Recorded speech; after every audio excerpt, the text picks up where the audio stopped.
computer. Hi, everyone, and welcome back to the Inner Oracle. I am Erica, And I'm Anjani. and we are trying something a little different today. So, we are deciding that we are going to set this up straight to YouTube, and we're going to feel the magic of whatever happens that's going to happen. As always, though, we are going to discuss things that are usually the topics that you are not interested in talking about. And many of them are going to be overlapping topics that you will find in the eighth and 12th house.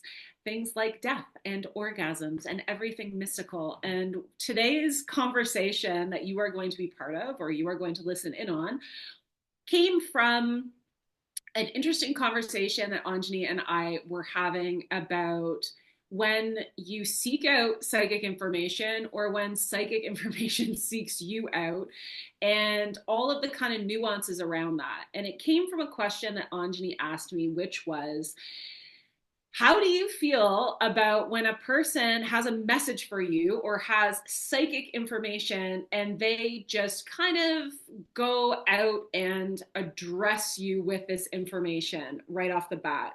And so we're kind of framing today's conversation within that. And that being said, Anjani, maybe you can give a bit more context to how we came about this conversation today.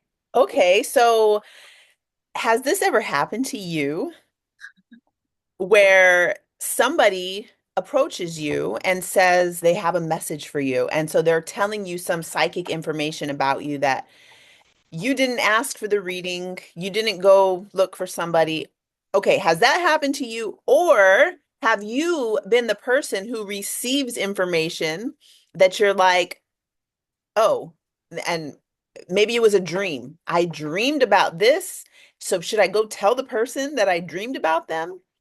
And there's levels to that. And so this I feel like when you're somebody who's working in the psychic realms, like when I started working with my own psychic abilities, that was a long time ago, back in 1999. I had my first uh impulse to start to study and work with my psychic abilities.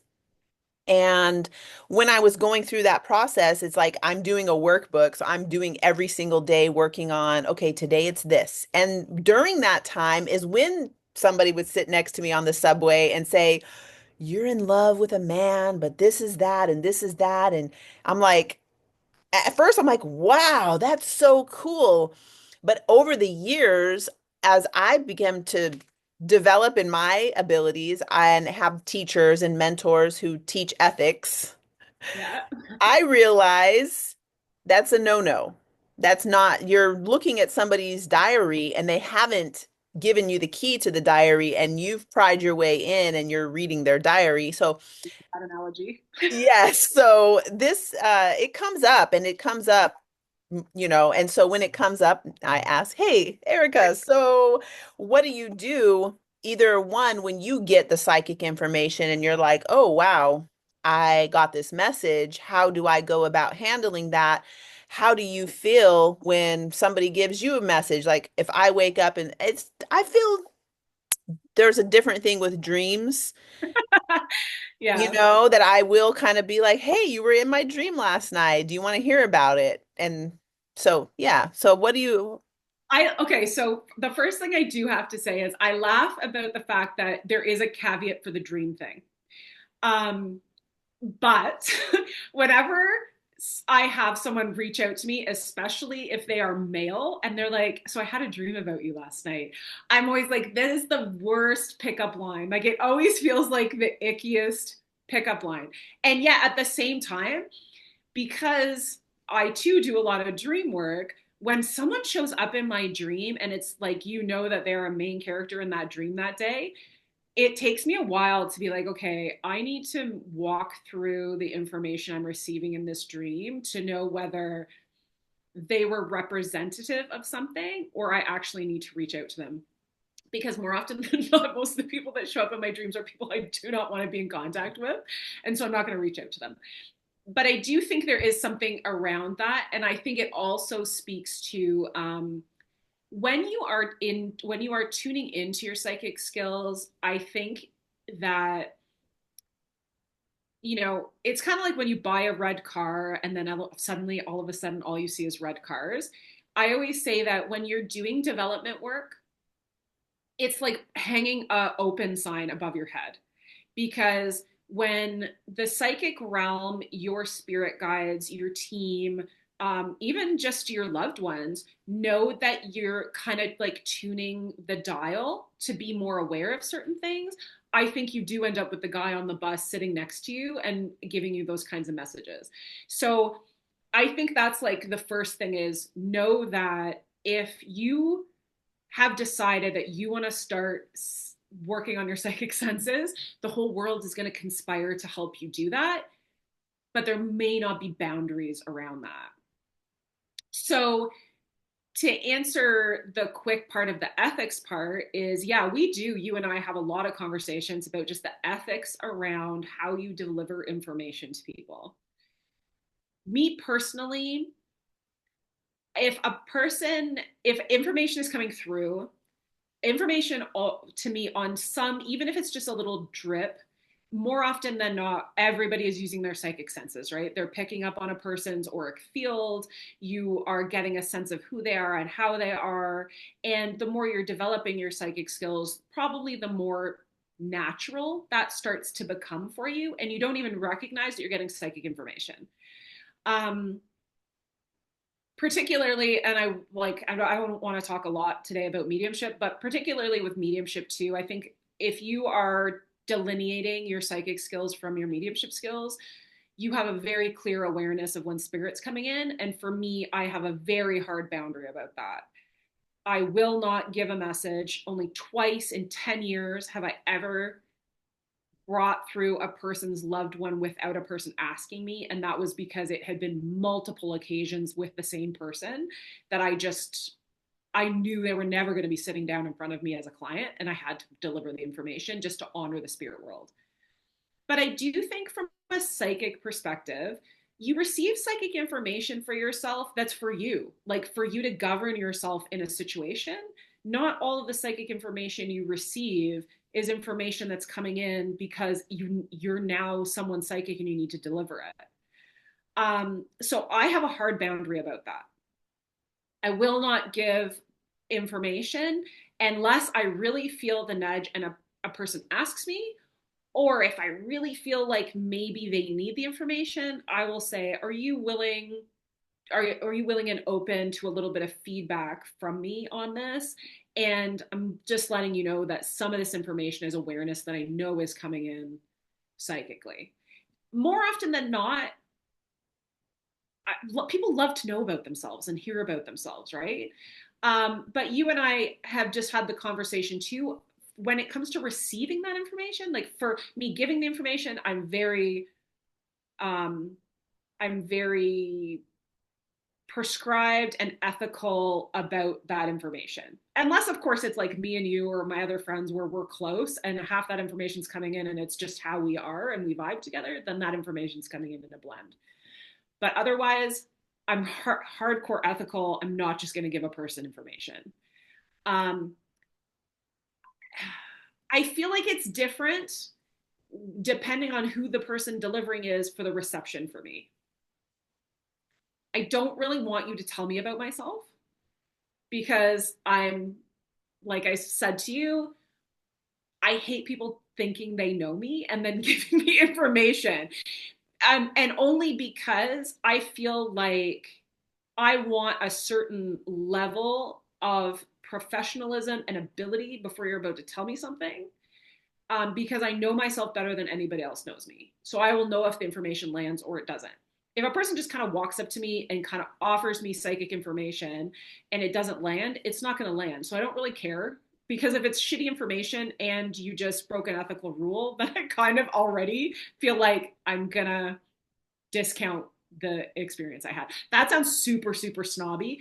I'm not trying to be snobby. It's just like, you know what I mean? Like you kind of have to judge who's delivering the information. Um, I'll give you an example. I was having my nails done and I was told that another person in the room had someone go over to another establishment and say to a person, you have to watch out, you're going to be in a car accident. The person didn't know anything of the person. It was just like, it was the most random, weird. One person sort of knew another person and then said, you watch out, you're going to be in a car accident. And the person knew what I did. And so they said to me, like, do you mind looking into this for me? And that's not something I usually do, but they were scared. A total stranger whose skills they didn't know. How about if they were like a really 100 out of 100% medium psychic and they gave that information? That would be fucking terrifying. Every time you got in a car, you'd think you were in a car accident.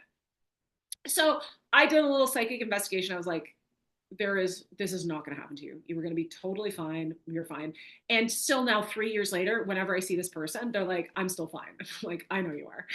So people have to think about, like, you don't know when you're about to give a person information, you don't know where they're at when they get that information. So I think it's unethical to do that, especially if they're strangers, because you could be doing a lot of damage by doing it. How do you feel? Like, if the total stranger on the bus turns around and is like, you are going to be pregnant with twins. Like, what is your response to that? It doesn't even happen to me anymore, Erica. Yeah, it doesn't happen to me much anymore either, but I love that it doesn't. Yeah, I love that it doesn't happen, but I have a thing that I do now. So, and whenever I'm working with a client, like for cranial sacral therapy or something that we're doing energy things, um, I will have them imagine that the crown of their head opens and that their perineum opens. So they build like this tube, which would be like their central channel, and that every time they inhale, it widens, widens, widens. So they're like opening up the tube. And then we can let energy stream in, and then everything becomes crystal clear. And I'm like, oh, this, and I can follow where energy is going in their body because we like blow through it to like expand it. And then at the end, it's like we bring it back smaller again and collapse it a little bit. So you're not just beaming open. Because, like what you were saying, it's like when you're looking for a red car, all of a sudden, it's like the biggest thing is red cars and you see them everywhere. And I think that when we're opening up our psychic abilities and we're tuning ourselves to like a different frequency, that's where everybody who is also tuning into those frequencies is like, oh, she speaks my language, and boop, they come right in. So now what I do is I'll shrink that and kind of seal it a little bit. So it's not totally closing me off, but it is a choice of when I'm going to open it and when I'm going to narrow it, you know?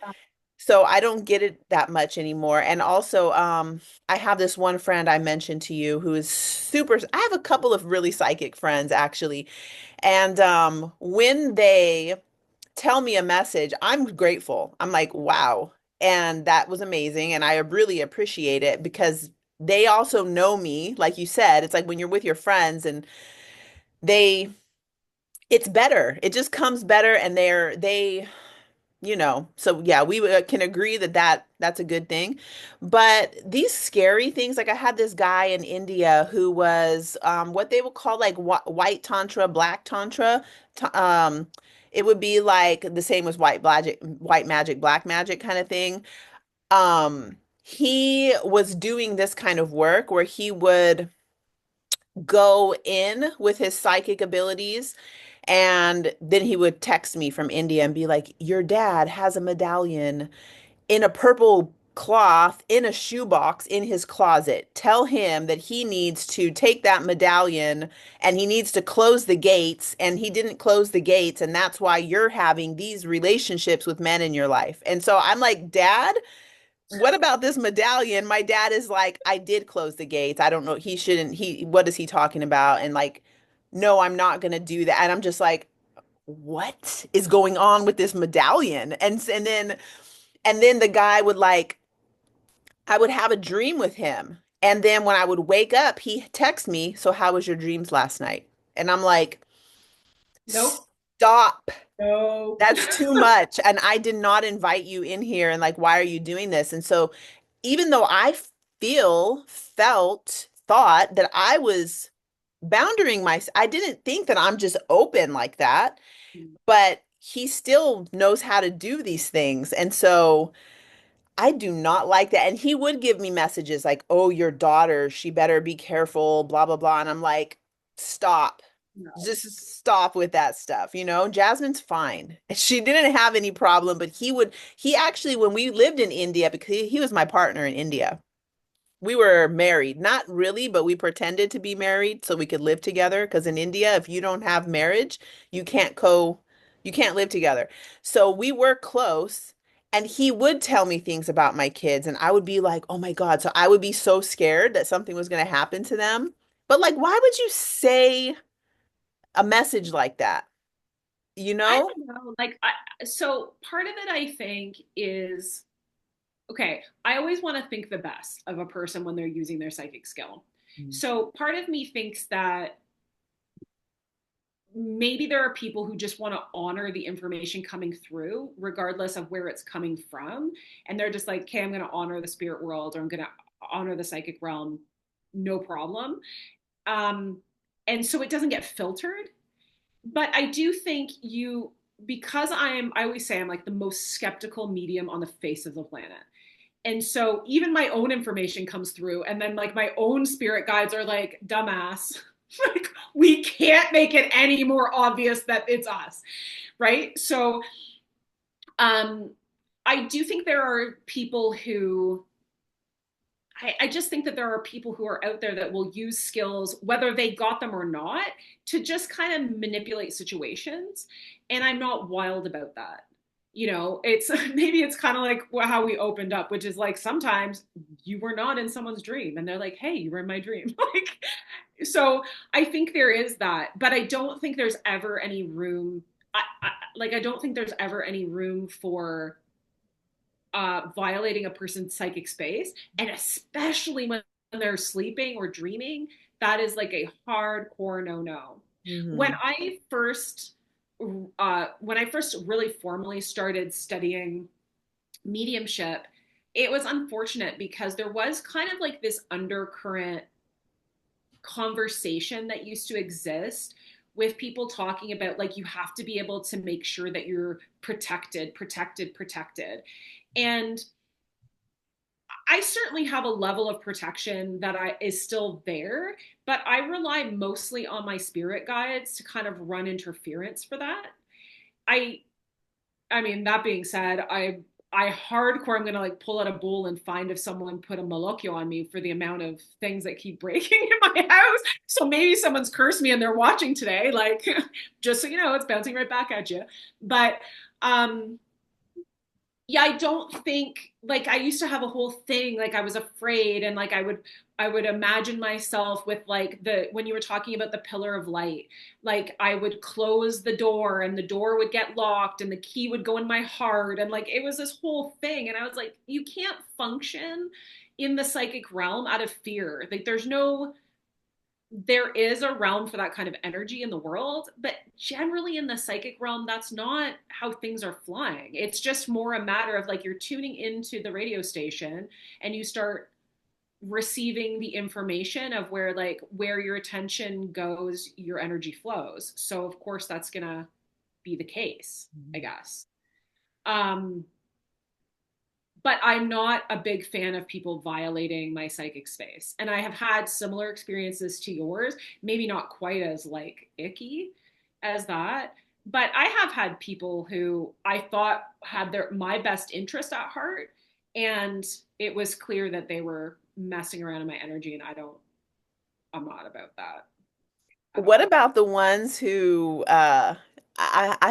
I don't hope it's happened to you, but I've heard it a lot of times where you go to the parlor with a big sign that says psychic and you go in and then she's like, "Oh, she does the reading which is only like $40 or something like that." But then she's like, "You have a curse.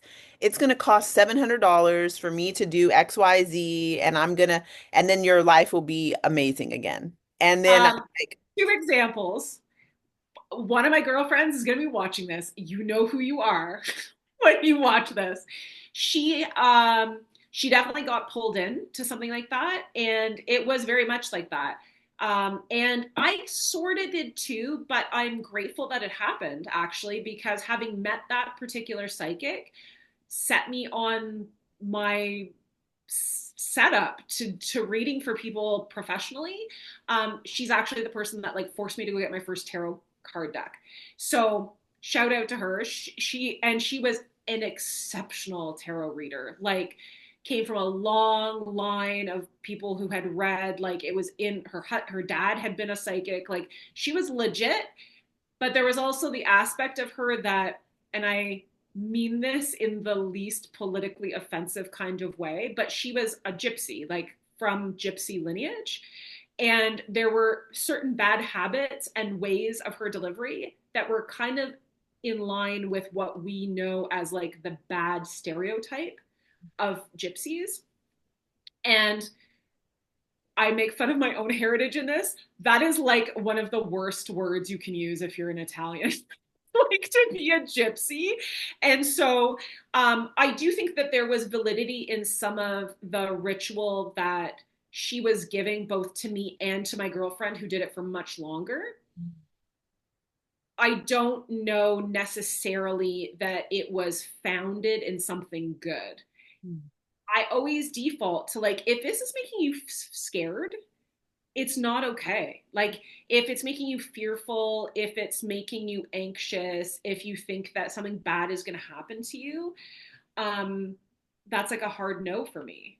I'm assuming you probably have had your own experience of things like this. Well, when I had it happen, I was 20. It was before I had Jasmine, so I was probably 22 or 23. And I was in Alexandria, Virginia, near the home of, was it Abraham Lincoln or one of these guys? Um, I lived there at the time, and I went to a place, and she did that. She was actually like, "You have a curse on your love life, and you need to do X, Y, Z." And I was so young, but I had been studying, probably for 2 years at that point, and practicing with my own abilities, and I knew it wasn't true.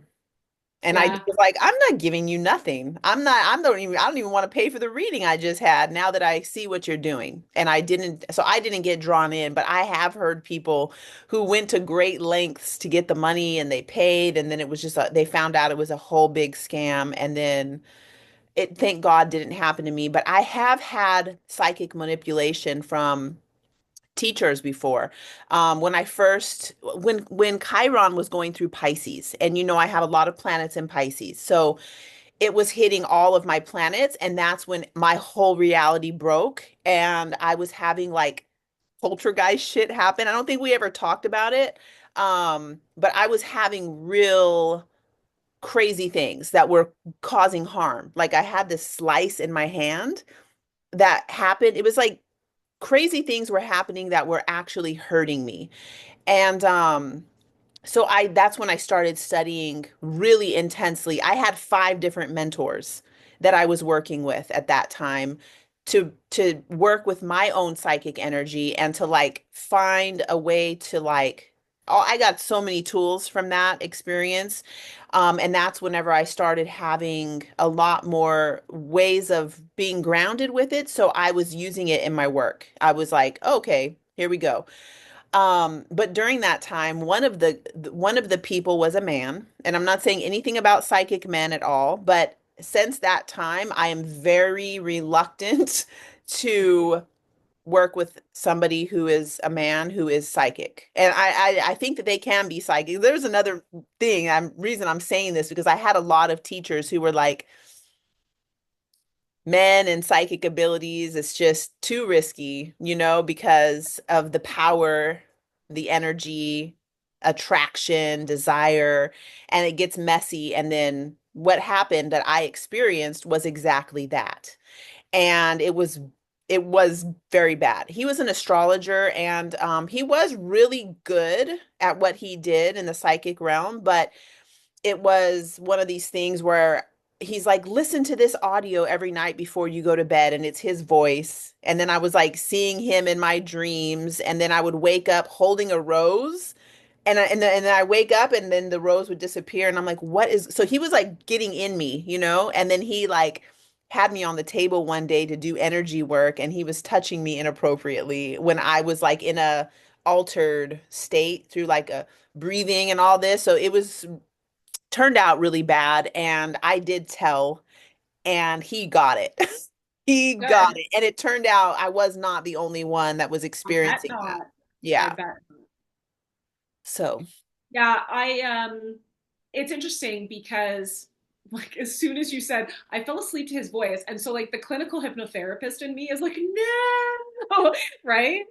But I do think that because because we as individuals, we are at the beginning and the end of all of our psychic ability. Like it doesn't you have full control over your psychic ability at all times. mm, That doesn't mean that you can't have people enter into your space mm, and you become aware of that mm, or not aware of it, because some people are just not developing that and some people are. And so like, there can be an imbalance there. But when I think about that, I have a particular one of the things that people will book in for hypnotherapy with me is basically a session where I facilitate getting used to that expansion of your energetic field. mm, And I would say almost always, maybe I have a couple of exceptions to that, but almost always, the person in the chair has a psychic or a mediumship experience in that space, right? And all I'm doing, I say all I'm doing, but all I'm doing in the session is I'm facilitating a really rapid um, expansion of their awareness and their ability to change their state of consciousness. And when we're using our psychic skills and when we're developing mediumship, we are seeking different areas of our ability on that level of consciousness and expanding our ability to be aware of the information that's there. The information is there 100% of the time. It's just that when we're walking around in our regular beta state or alpha state, depending on how relaxed you are in your life, um, we are in a space where we can choose to be aware of that and turn our attention to that or not. So when I'm facilitating one of those experiences for a client of mine and they have these experiences, oftentimes it's the first time they've ever experienced that because they don't really know, they haven't had experience with meditation, or they're not doing their own, say, self hypnosis or even any kind of breath work. That's why we see a lot of people who are very new to breath work not only have the euphoria of the actual experience of the breath work, but they also have the added aspect of, oh my God, I had this spiritual moment. Well, yeah, because you're changing your brain wavelength. So I always think it's really beautiful that when a client comes out of a session, one of those sessions with me, they're like, I just saw my husband for the first time since he's passed away. I'm like, yeah, because unfortunately, most of the time, we're never relaxed enough unless we're asleep to allow psychic information or the spirit world to come in and have that moment with us. And so it's a beautiful space to be in. That's also why you can set your intentions before bed to have those experiences. But again, it does leave you vulnerable when people are looky loo nosy and they want to kind of peek around in your energy. Do you have a specific thing you like to do that is your like go to basically block your energy field from people? yeah, absolutely. I was just thinking, not to be psychic or anything. I was just going to ask you about this. And I'll tell you what I do. I have a dial, and this was from who gave me the dial. I was working with a shamanic practitioner named Katie Weatherup.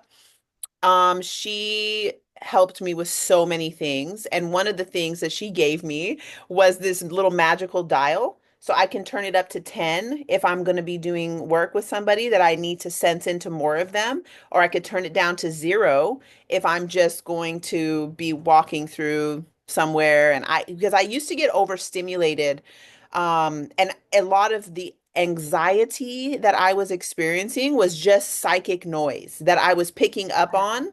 It's like a staticky, like, when you have the radio station, you're hearing like 15 channels at once, and you're like, what is going on? And I would just be overwhelmed. And so she gave me this dial, which like changed my life. You Yeah. know, what I was going to ask you is, so one of the things that happened when I got the dial is that now I can decide, and I really prefer to have that off. I really prefer to just be tuning in, like, oh my God, the trees. And I am like a mushroom trip. Like I prefer to have myself being like tuning in to looking at the texture of the leaves and like, oh, that's so beautiful. And like my preference is to just be grounded in the moment and connecting with nature. And Yeah. so what I was going to ask you is, so now I'm like, I don't really prefer to have that on unless I'm getting paid for it and I'm working with somebody and they need some information or whatever, and then I can do it. But what has come to my mind, because I have been interacting deeply in like a emotional intimacy space with somebody and physically and all of that. And so I've been like noticing, I think he does it to, I think he tunes into me, and Yeah. it's why it's so amazing. It's because I'm like, he knows, and he's like moving with my breath in a certain way that I'm like, wow, what is this? But then I'm like, I'm not doing that. I don't tune into him that way. You know what I'm Oh, saying? interesting. No, I don't Yeah. do it. And so I'm just like, it's like being, in the rapture or something like that, where I'm just like, wow. And so now I'm like, I think people don't realize that they're doing that. I don't even think that they Oh, know, I agree. because when I didn't know, I have got that feedback. It's like, it's like you're doing, you know what I'm thinking, and you know just what to say, and you touch me in the right place. And I'm like, I wasn't trying to, but I also wasn't not trying to. You know what I mean? I think there's a level of I think there's a level of presence that exists with our brainwaves, right? So Hmm. I'm trying to back up to how this just started because my brainwaves just died on me, but because I was thinking a couple of things.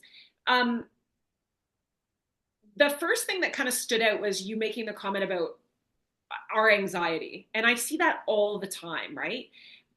Especially since COVID, people are wondering why people are so much more anxious. And we're kind of like, maybe we're just heightened because we were so anxious during COVID. I'm sure there's a lot of that that's true, but I think there's another aspect of that that people aren't giving any credit to, which is when you downregulate your nervous system, like we did during COVID, where we were in our homes with the same people all the time and we weren't getting the bombardment of stuff and people all the time. We forgot that we had become acclimatized to that bombardment of our nervous system. And when you're using your psychic skill, your psychic abilities, that's all you're doing is you're regulating your nervous system in a certain way. Our nervous system is our body's radio. It's the radio for the inside, it's the radio for the outside. So when you are receiving stimuli, whether you're being pinched or whether it's you're in a crowd at a mall, you are receiving that information coming in. So then when you go into an environment like that and you're like, yo, I didn't have social anxiety before COVID. Now I have social anxiety. Is it social anxiety? Or is it that you are now being overstimulated by the energy that's coming at you from every one of these other radios that is just being a human being bouncing at you? So I do think that there is it's we always make this analogy in the psychic world, but like there's a reason why you get the feeling when you're going up the stairs of like some kind of anxiety and you think it's something.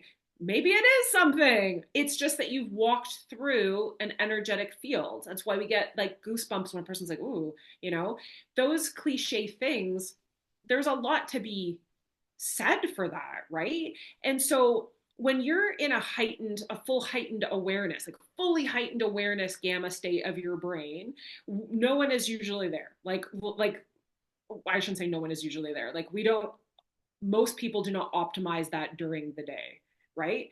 But if you're just sitting in a relaxed, reflective alpha state by yourself looking at the trees and you're down regulating, you're also allowing for more space because the radio waves are wider apart.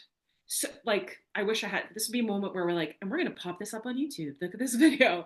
But you have more space to receive the information. In a regular problem solving state that we're usually in every day, we're in a beta state. We're just like, I got to drive the car. I got to get the kids to school. I got to feed myself. All of those things. Again, that's a really tight, like wavelength. So you don't have a lot of room. You're still perceiving though. Like you're always perceiving. So if you're able to be able to down regulate, like in meditation, or like when you are in that state with your own client and you're receiving that information, or I'm facilitating for a client and they're able to down regulate and become that open channel, like bam, it's like it's being able to just open the floodgate to be able to do that. So I'm still rambling, but when you give the example of being with someone, like you're with an intimate partner, are you aware of the fact that you've gone into that state and you're mirroring it? Well, no, it becomes so second nature to you because you, as a person who practices breath work, practices yoga, practices meditation, you down regulating happens much easier than the average person. It's like hypnosis. When I hypnotize a person, I say, you know, that state where you drive home and you don't know how you got there, but you know you got there safely and you didn't kill anybody? That's what I'm trying to facilitate in a hypnosis session, but it's also what I'm trying to facilitate when I'm in a mediumship. It's like when I'm doing mediumship, I'm down regulating so it becomes my natural thing. So maybe your partner is actively mirroring what you're doing, or maybe they're not. Maybe it's just that you guys are so relaxed and so comfortable that your nervous system down regulates and you automatically, that intimacy is so much easier. It's like all of a sudden, instead of the sponge being dry, the sponge is now wet and you have more space to be able to receive the air into the sponge or the psychic information into the sponge, or the intimate, you know, when you're right next to a person, you're right in their field of energy, right? So of course you're reading it, like, because you're in it. Yeah. Okay, yeah, that makes sense. I just think that I could do a lot. And I think this goes back into the thing we were talking about when we weren't recording about when you get in there and you're like, am I asking this because I am trying to get something? Am I, you know what I mean? Like, so there's a level of that I have experienced before where I feel it's like a power differential or something like that, where I'll be like, oh, and so I don't want to be in there like that. You know what I mean? Like I have had um partners, and I'm thinking of one person in particular that we were having trouble anyway. But when he would get on my table and then I'm like, turn the dial up, and then I would be like, ooh, and and I'm sensing, and he's showing me his body is opening and letting me see this stuff. So then I'm like, oh, he has this and he has that. And then I'm like, do I need to know that? And like in a therapeutic way, I can help. And he's like, yes, and yes, and things are changing. But then I'm like, now I have this information where when we get in back into our regular life, and then I'm like, oh, it's because of that. You know what I mean? I do. I do. But I think everything you've said really speaks to the fact that um when you're choosing to pursue growing your psychic abilities, there are two ways to go about that, ethically or unethically. And so when you chose to do that, you even having the conversation already speaks to the ethics that you maintain around it. And it's not like big P professional ethics. Like, yeah, those are also there too. It's the same reason I don't walk up to the lady in the deli line and tell her her husband's with me. Like, there are those kinds of ethics.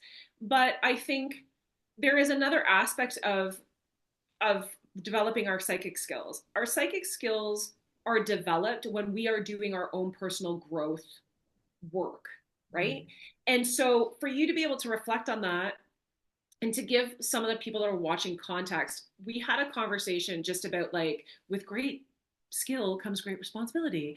And are you aware of or do you use your skills in a way that possibly would be manipulative or that would engineer something in your favor? The short answer to that, I feel like, is if you're that kind of person, you're always going to be that kind of person. So it doesn't matter if you're like developing your psychic skills and you're a manipulative person, you're probably going to end up using it the same way. But I do think there's something else to be said for that because everybody in one way or another is using their psychic skills. You might want to call it intuition, like moms are great at that. They've got that sixth sense. Is it because, you've been studying your child since they came out of the womb? Yeah. Part of it is that predictability, but the other part of it is you're sharing your energetic boundary with your children, and so you can anticipate when things aren't quite right. In a in like a public situation or a relationship perspective, I feel like very rarely are people not readily opening that information up to you. So if you said that to me about your partner on the table, my answer to that would be, well, their energy can choose to or not choose to give that information. When a person sits with me for a reading, I say, you're going to get the reading you need, but you might not get the reading you want, right? Because I don't guide how the spirit realm wants to give you the information they really know you need. I think your body is the same. Your body in an intimate situation will give that information up or it won't. And it may even in a bad situation, you might be the one giving the information up and the person's not taking it, right? And then you end up with a wedge in that intimacy because the person isn't getting that information. But to take that to the next step that you said, like then you're not in a professional situation, you're just at home and you're thinking maybe that has something to do with it. I would always answer, okay, so now that you have that information, what are you going to do with it? Like, are you going to pursue that? Are you going to say, hey, listen, like, are you having issues with X? Should we talk about Y? Like, it opens a door for you to be able to do that. The thing is, you you can't always assume that your psychic information is right. Like the only way you can validate that is the validation of another person. And maybe sometimes it hasn't even come into their awareness yet. Their body is speaking it, but their head is like, I didn't know that that was an issue for me. I didn't know I had a blockage to that. I didn't know I had a, so you have to honor that a person knows themselves better, right? Or they're not willing to have that conversation with you, or they're not willing to take that information up. You can't always assume that you're like, oh, I'm a really good psychic. I know what they're thinking. So, I mean, a lot of our conversation today is really about like knowing yourself and then being aware of like what do you choose as your boundary for that. You know what? You just reminded me of something that my dad said one time, and it'll pop into my mind, especially because my dad, he's my dad, and we didn't know who his parents were for a long time, and so we would do like telepathic games with each other. Me and my dad would be like, "Okay, today we're gonna work on." Looking at my dad, his dad, so grandpa. So we're like tuning into grandpa, and then we would talk later and tell each other and we would be getting the same stuff, you know? So my dad's a Pisces also. It just so that's a thing. Plus he's my dad. And when we finally found out who his mom was, she looks just like me. Like we look so much alike. So I think, it's like special thing that we could do. So, um anyway, we were doing a lot of this kind of stuff, and one day we used to talk every day.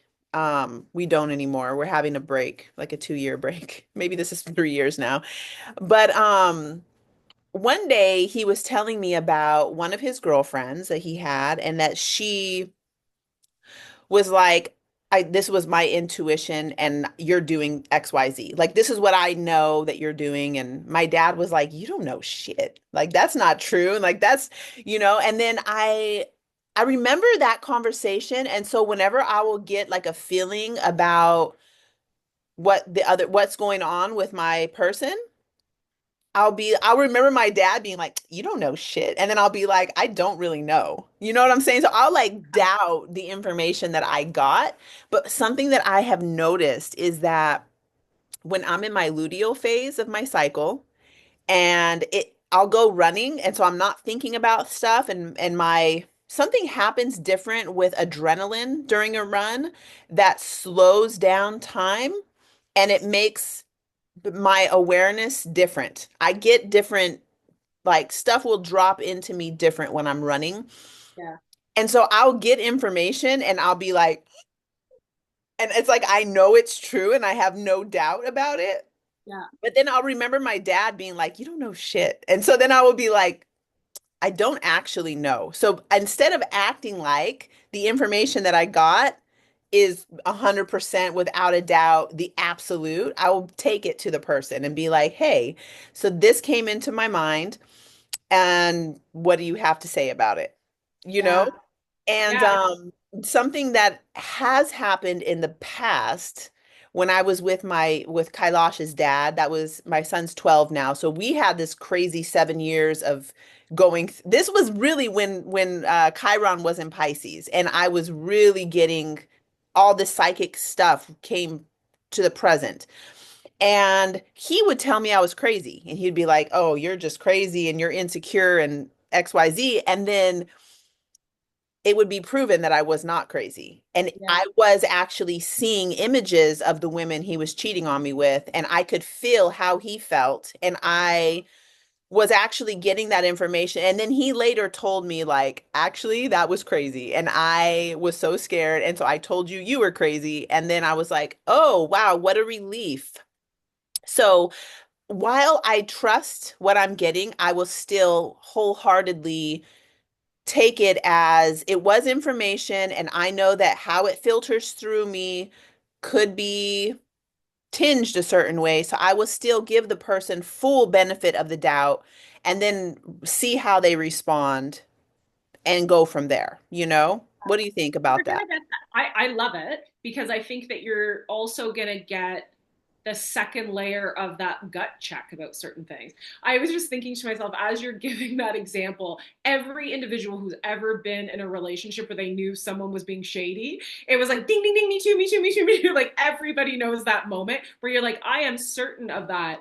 I had to wait, I waited my boyfriend in university, I waited like a decade at his mother's funeral. He admitted, he was like, when you thought that that girl, and I was like, I knew it. I knew she was after you. And you were like, there's nothing going on. I was like, then I was out of the story and here she came. I warned you, right? But, and I think everybody has their version of that story. I do think, though, that you have to, yes, you have to have a healthy skepticism around the information that comes in. You have to start coming up with your own way of vetting it, of being like, how do I know? Because you can be on a run and you can get that information and you might finally get the last piece of a puzzle that drops in and you're like, holy shit, I've been holding on to that for 3 years and now I just got the awareness of the whole thing and we can wrap it up in a bow and we're good. And you don't have to question that, whether it's because a lot of the time you can't vet the information, right? You just know that something has fit in that spot. But I also think that you have to be gentle with yourself, especially if you're going out of your way to develop your psychic skills in ways where you can do that, like empirical data, like, hold the envelope and be like, what's in the envelope and open it. Like, there are really non complicated ways that you can develop your psychic skill don't double or don't like second guess yourself to the point that it then becomes crippling and then you don't trust any of the psychic information you're getting, because I know that that was a big thing for me, that I had a real, because I'm so skeptical, it became self-doubt. And so it really held me up at certain times. And still to this day, there are times where psychic or even mediumship information comes through. And I'm like, how could that ever be true? Like, there's no, the statistics of that being true are so few. And I see that all the time, like in, especially in mediumship, like I'll have someone come through, and I had a person come through not long ago in a practice reading, and I'm like, this person is coming through, and they worked at a fish cannery, and they packed their own pipe, and I'm thinking to myself, that sounds like every British mystery I watch. How is that information true? And it was a demonstration, like it was a gallery reading. So I was like, okay, I have this gentleman, he's coming through, da da da, fish cannery, smoker. And then I'm like looking at the audience, I'm like, is it you? And the person's like, no. And I was like, I'm like, hold on, let me hone in. I hone in, and it was like the person in the block, right? It was on the line. And I was like, it was the person right in the block next to him. And I was like, I was almost, and they were like, yeah, my uncle worked in a cannery. And I was like, what the hell? So don't second guess your intuition or your psychic skills to the point where you start getting self doubt, because then you're going to be wondering why it always feels like a ping pong ball of like, I thought I was right, maybe I was right. And also, like, write it down. Like, people, it's the same with coincidences where you're like, well, that was coincidental. But like, after a while, you start recognizing there's a pattern to how you receive your information. So if you're, if you're on a run and you're receiving information and that information comes in, throw it in a journal, right? Date it. Who cares? Write it down. Share it or don't share it. But then when it comes true, you can be like, told you. Like, March 13th, 94, I told you. Like, so yeah, like I think that it's easy to get overwhelmed by thinking that developing your psychic skills is like a big deal. And to a certain extent, it is a big deal, but the average person is not going to be like me, that's like, got like a, what do they call them? The I have like the pack of, like, when they used to test people for the Soviet Union of like what's on the card, like there's a square or whatever. Like, I went through a period of time where I was like, okay, I'm going to test myself. Like, let's see how good my psychometry is, and I'll see if I can pick up what's on it. The average person's not going to do that. Sometimes you're just like, I shouldn't take that route today because I feel like if I do, I'm going to get stuck in traffic. And no doubt you get home and a person took that route and they're like, man, I was stuck in traffic. And you're like, I was right. Like, that's still you developing your psychic skills, right? It doesn't have to be like creepy in someone's stuff. Like, I don't know. Yeah. I'd be lying if I didn't say there were times where I was like, ooh, I want to break my personal boundary and snoop into that my ex's whatever. But that's why we have social media. I was just going to mention the book that I used when I was 20, I guess I was 22, something like that. Do you know Sonia Choquette or Choquette or something like this? Her book, she used to be good, and then I don't know, I don't follow her anymore because it got way too like, whenever somebody's really good and you like them, but then they get way too markety. Yeah. You know what I'm saying? It's like I don't like that anymore. And then it's like, you can book a reading with me for $1,111. And I'm like, No, thank but you. They've spoken. I am not way back available. in the day, like way back, um, her book, I think it was her first book, and I think she had two back then, but I only read this one and I recommended it to everybody because it's just what you said. It's not like super it's a beginner's guide to your psychic abilities, and it's called the psychic workbook. And so it's like week one we're doing this, week two we're doing this, and it was little games that you would play, psychic games. So the phone back then, we had that phone that would ring And you're like, who's on the phone? And then you would check and see if you were right. Or you would be like, just little games like that to like start to build that muscle because it really is just a muscle of one way I heard it be called more recently, and that was many years ago, 2000, whatever I said, before Jasmine was born. Yeah, yeah, 1999, the year 2000, something like that. 2000, long time ago. Um, wow. My brain just went to that time was like, that was a really, we didn't have cell phones really back then. Um, what was I saying? Psychic skills, developing your psychic skills. Oh, I forgot. But I do think it's like, and all you don't even need, just go into like the bookstore. Like the bookstore in the psychic area will have hundreds of these books, and you can just like Google like psychic exercises. Mm, Um Llewellyn has like every single how to develop your psychic workbook mm, things. And it really is, and I have to laugh at the telephone thing. My dad and I did that our whole lives. mhm. Like, and it's little stuff like that. You know what? One of the things that I really liked about her book was that it wasn't so heady, like it was really based in your body. Like check. Oh, I know what I was gonna say.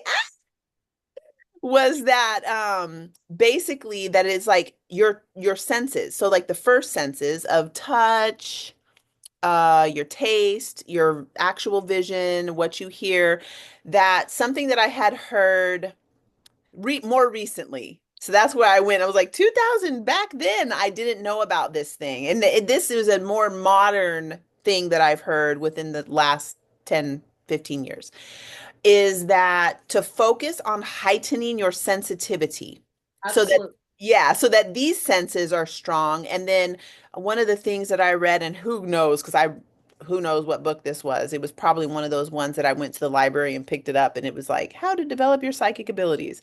And it was saying the clairs, and that they would be like a ship, like the Titanic. They gave this example of the Titanic, where it's like this cabin of the Titanic is your taste. This one is your vision. This one is your, and then as you develop the first senses so strongly, it's like the Titanic is so dreary and like depressing, but like each cabin fills up until eventually you're flooded with water, and now they all work. So you will have one, like mine has always been my sense of touch. I put my hands on a body, and like when I used to work at the spa, I would see 9 people a day for 2 years straight, 6 days a week. And I could have not seen them for 2 years, but I get my hands on them and I'm like, oh yeah, you said you're an accountant and you have a wife and 2 kids and you had this. Like my hands remember everything. It's like the sense of touch. But if that's my primary, then that's already developed. Now I need to focus on improving my physical vision, improving my hearing, and then eventually they become full, and then I can go into the subtle realms of them. And that's just one way because I also know people who don't have their hearing isn't the thing. Yeah. They don't hear messages, they don't see messages. So what do you think about that? The clairs people talk about. Well, I'm 100% on board with the clairs because we really require most of your clairs for mediumship. And so so right from childhood, my whole life, I've been clairvoyant. And Mm, that has always been my number one skill. mm, But it's interesting because when I started with the mentors that I have now with my mediumship, their their explanation of how we receive our mediumship information was a little bit different in that we are all receiving our information clairsentiently, meaning our nervous system is receiving the information, but it may not manifest itself clairvoyantly, clairaudiently, clairgoustiently, like you taste things. But what I've always thought was really interesting about that idea is that um, and I was surprised, clairvoyance is actually not as common as I thought it was. And really funny because I didn't know that I was clairvoyant until I realized people weren't clairvoyant. So that's for another episode, but that's what I realized. Very few people are actually clairaudient. To actually be clairaudient and hear things, in the definition in traditional evidential mediumship, is you hear spirit the way I'm talking to you right now. You don't hear it in your own voice. You don't hear it kind of thinking you brain just said it. You hear it absolutely like, hey. And that happens to me, but it happens to me a lot less than it used to happen to me. Maybe because I just don't like listening to people. So spirit knows not to talk to me like that. But I think your clear sentience, your clear knowing that happens no matter what other clair you're developing. And that comes simply from really knowing yourself. So you know that if you feel off, you're receiving information because you're so attuned with your own body. So doing activities like the ones that you explained that you've seen in books, I can't see how that wouldn't be the best way to develop those things if you're not the kind of person, like I am a visual person. So if I'm looking at something, I'm taking in every aspect of the pattern. I'm looking at the correspondence, the angle, the everything about it. That's just how my brain works.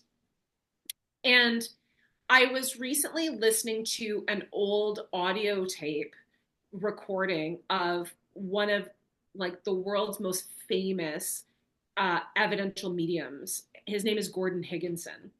And when he was a child, his mother was also a very well known developed medium. She would put headphones or earplugs in so that he could hear nothing, absolutely nothing. And it was part of his training to listen to spirit. So when you heard nothing and you were left in basically the echo chamber, you became so keen to the awareness of how you're hearing spirit. Think about when the lights go out and you're like, I know my room, but do I know my room? And then you become more aware. The light doesn't change, but you become more aware of your surrounding. So I think 100%. I think if you're looking to develop those senses, there are a million ways to develop them. And the keener they are in your body, the better your psychic senses are going to be. Hmm. Wow. Okay. Well, let's close up. I have a question for you. And well, first thing I want to do is say that I actually created 28 days for Pisces season where I'm going to record every single day, like one little exercise to do Perfect. for tuning our senses to heighten sensitivity and all that. And so it's cool that we talked about this because I mean, I'm gonna record the first one today. So that's, I'm like, I'm doing it because I want to not read that book again because I've read it so many times. And I'm like, let's see what comes out because I don't know exactly what I'm gonna do. I know day one and I know day two, but like let's see where it goes and just to have a focus on that. The other thing is, where can people find you? Because you are amazing. I had a hypnotherapy session with you, which out of everything I've done, my mentors, ayahuasca ceremonies, everything that I've done, no, seriously, that session with you is by far, I like feel trembly inside when I think about it. Aw. And it was by far the most amazing experience that I have ever had of like seeing, because like you said, you're not telling me, you're guiding me into a space where I was able to see my own stuff, which was amazing. Yeah. So where can people find you? So first off, the session that you had was a past life regression session. And so yes, where can you find me? You can find me online under Headwaters Hypnotherapy. So www.headwatershypnotherapy.com. Um, And we will put the links to your Pisces thing in the comments. We'll put a link to both of our websites in the comments. And then if you're looking to do more spirit stuff, or you're looking for other ways to develop your psychic skills, then a lot of that content for me is found on Instagram at underscore and underscore crown, crow and crown. We'll put the link in this as well. But I'm actually really excited because I didn't know that you were doing the Pisces thing. And I was like, that's exactly what I need this month because I'm going Right? back to basics and level my Exactly. nervous system out. Well, it's Pisces season. And so I had posted in my Instagram stories, what do you guys want from me for Pisces season? And I was like, do you want Pisces new moon all signs reading? Do you want a Venus retrograde? Because we have that coming up, all signs reading. Do you want a 28-day body-based psychic practice thing? And mostly everybody actually picked the Venus retrograde all signs reading, but I was like, easy, I'm doing that anyway. But I wanted to have the psychic thing. And so then I was like, all right, let's do it. So I like drew up an idea. Like I said, I have some basic like day one, day two, and then it's just one of these things that it's gonna just be unfolding because it's like, where do I need to go? I know there's gonna be some body work in the pelvis. So like self massage in the pelvis because you know how much of our awareness is like from our womb. 100%. And our Yeah, gut, your our gut. brain and our gut and all of those Yeah. things for sure. And I also want to say, like, just so that people can find you as well, that it's not just body work that you're doing. You know, a lot of your psychic skills are used for astrological reasons. Yeah. And I have to say, same thing, not just because we're friends, but because I think that you have the most incredible skill at being able to hone in on the relevant and important active parts of a person's natal chart when you do readings. So tell people where they can find you, even though they're also going to find you in the Yeah, comments. it'll be in the show notes. Well, I mostly share everything in our Telegram group. I do daily. I've done daily astrology readings since 2017. I look at every single day, and I used to share it on Instagram at Venus Gemstone. That's my handle, Venus Gemstone. I used to share it there in the stories every day, but now it's mostly all on Telegram. But if you go to Venus Gemstone on Instagram, you can grab my little link tree and there's everything there. I would recommend going to the Telegram group because that's where there's Definitely where to be at. yeah, I'm like if I don't feel like checking into Instagram, I will always all pretty much every day, even if it's just to say I'm not reading the astrology today, but the moon's in Scorpio. So I will like but mostly there is a pretty good chunk of what's going on in the astrology. And I like to add in questions to make it relevant. So you're like tuning into your own, where is Scorpio? You know what I mean? Like the Yeah, topics of the day. it's very it's very it's a very good group if you want to be empowered to be able to know how to start navigating your own chart. Yeah. So it like Anjani does an incredible job of being able to empower you to do the secondary work that oftentimes you would go to an astrologer to do, but you're doing it on a daily basis and you're being empowered to learn how to do it on your own. Yeah. And So it's I awesome group. have a lot of tutorials that are free and I like to keep things free. I like the lot, because it's like, hey, do this, try this. Here's the link to learn how to do just basic things that I think everybody should understand about astrology. It's not that my daughter learned it in a summer and she could give a pretty good basic reading of the sun and the moon and the rising sign and your Venus and your Mars and in one summer she knows the basics of it and she knows how to use it and so I want everybody to have that. And so, just as we wrap up, there's one other thing that I think warrants because we're having this conversation about our psychic abilities. There is a planetary alignment coming up that everybody, even if you have nothing to do with astrology, should be aware of because, again, super empowering, especially if you're looking to develop your psychic skills. So, tell people about that. Oh my God, I'm like, what is it? What is it? Is it Neptune on the North Node? We have a whole bunch of our planets that are coming into alignment on March, what is it, 23rd? Is that when it is? So we have been having this. It's been an Oh, yeah. ongoing thing. But we haven't had Mercury visible. Mercury was in, so we've been having in the night sky, all the visible planets, we've been able to see them except for Mercury, but now Mercury will also be visible in the evening sky. The other thing that I'm super excited about is that 2025 for the whole year, except for 7 days. 7 days. All planets will be direct. That means there'll be no retrogrades for just 7 days. I have never seen this because normally they'll be like 3 months, all planets direct, and maybe twice a year, all planets are direct for some weeks or some months. Um, it's so rare that all planets are freaking retrograde. All 2025, there's going to be some retrogrades. It excites me though because I have so many natal planets that are retrograde that I'm like, finally. Oh, that's cool. My son's like that. My son has a lot of retrograde planets. So the this year is going to be very reflective and like inward.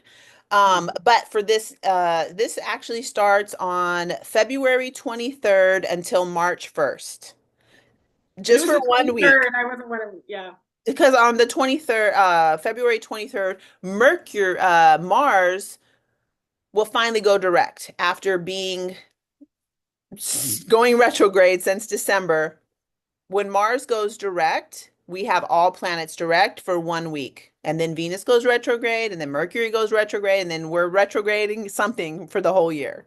Yeah. So you're definitely going to feel the uptick and use those things to start, well, again, tuning into what we're going to do for, or what Anjani's going to do for Pisces season and just developing your psychic skills. So, Yeah, it's great. all right. So that's it for our first finally only video of the Inner Oracle. So thank you for joining us. And hopefully, if you like these videos, this is going to be the format that we continue to use. So thanks, guys. Thank Join you. us again. See you soon.